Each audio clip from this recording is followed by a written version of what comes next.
Eating this fruit can lead to a driving ban. Now, that might seem like clickbait, but there is an interesting fact that we need to be aware of. And it's one of those things, once you've found out, you're going to be telling all your mates about it down the pub. And I'm going to leave that little nugget to the end, because we need to discuss, first of all, the background of this problem, and then look at how this fruit makes this problem much, much worse. There are lots of over-the-counter medications that could lead to a driving ban for driving while impaired or driving under drugs when we are tested. I'm not a doctor, there is no medical advice in this video, and you should always take advice from your doctor. When you get medication, it normally comes with very specific instructions. If it says it does cause drowsiness and you shouldn't drive or operate machinery, then don't drive, don't operate machinery.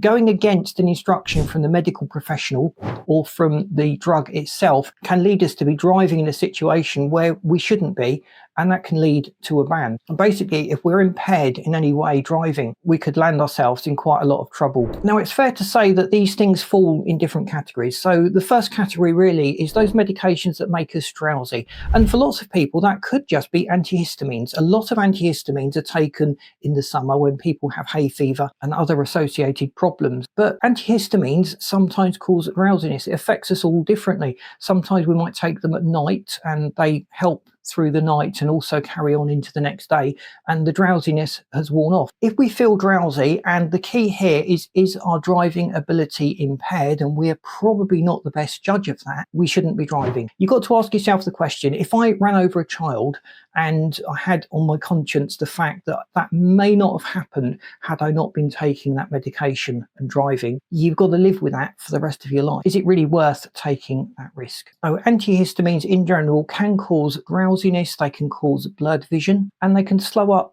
our identification of hazards and our reaction time. If that affects us in that way, then we need to ask ourselves, is it safe for me to drive? Now, if you were tested at the side of the road, you probably wouldn't test positive. But if the police tested your ability to drive, your alertness, your reflexes, that might be the area where you get caught out, and that can result in all sorts of legal problems for you. The next class of drugs are opioids and other drugs that would show up on a test. Now, a lot of these are prescribed in small doses, and in the doses they're prescribed, they shouldn't be a problem. Again, read the instructions on the medication, take advice from your medical professional. If they've told you not to drive with these, or not to drive if you're tired, we need to follow that advice. So generally speaking, opioids, anything like codeine, tramadol or morphine, stronger drugs, they all contain opioids, and they would show up on a roadside test, and they could lead to a conviction if the levels that we show go beyond a certain threshold. They cause drowsiness, dizziness, slower reaction times, blurred vision, and reduced concentration. Diazepam and other benzodiazepams, such as lorazepam and temazepam,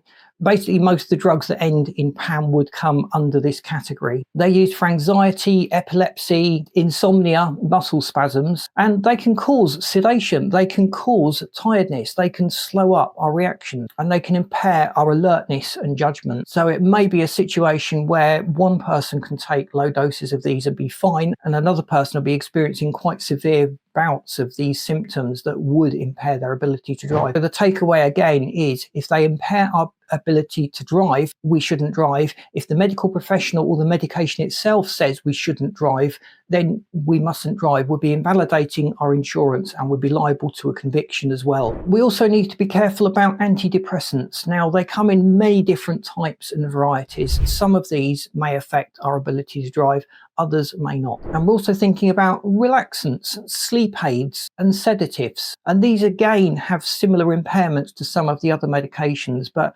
the symptoms and your ability to drive will vary from person to person and depending on your dose. So once again, take advice from your medical professional and the medication that you get. Now, we'll move on to this fruit that can lead to a driving conviction or a ban from driving, and it's the simple grapefruit. Now, the problem with grapefruit or grapefruit juice is it affects our body's ability to metabolize or to use the drugs, and it can lead to an overdose condition.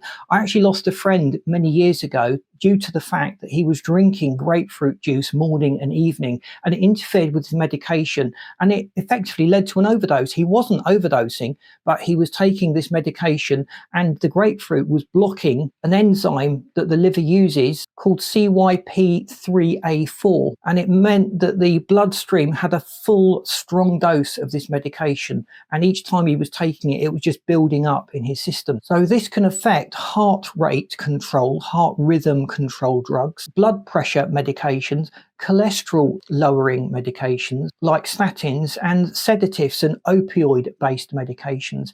And in the event of controlled drugs, which the police would test for, can lead to us having too much in our bloodstream and result in a conviction under drug driving laws, and that can lead to a 12-month ban and very, very heavy penalties, and it'd be very difficult to get insurance after that. Basically all because we followed the doctor's advice but we drank grapefruit juice. Now, most medications will come with a warning. Now, who reads all of their medication? Let me know in the comments if you do. Do you read all of the notes that come with your medication, or do you just assume it's similar to the last one you took? Because I think most people will skim through that, and it's very easy to miss this warning about grapefruit juice, and it does catch many people out.